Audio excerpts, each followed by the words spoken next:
Hello everyone, I'm Teacher Tineke. In my previous video, we made this Christmas tree together using triangles that we folded, cut and glued from large to small.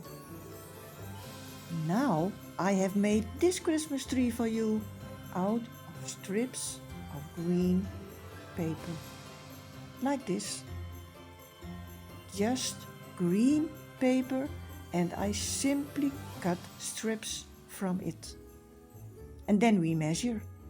You cut off the piece you need, and the leftover part can easily be used further up in the tree. You keep cutting like this until you reach the top, going from long to short strips. And then we decorate again, just like in the previous video.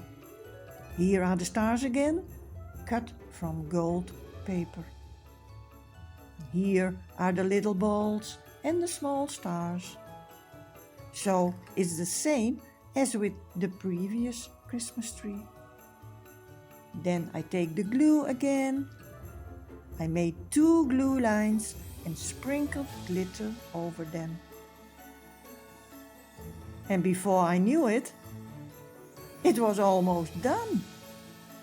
I glued a few stars into the sky and a few more stars onto the tree. I used black paper. It's a bit sturdier than common paper. It's folding cardboard. The beautiful gold-colored box where the Christmas tree stands, I cut that out right here. And then it was finished. This is my Christmas tree. Of course, what you want to make of it, it's entirely up to you. But this is also a large triangular Christmas tree, just made with green strips of paper. And I hope you like it. See you next time!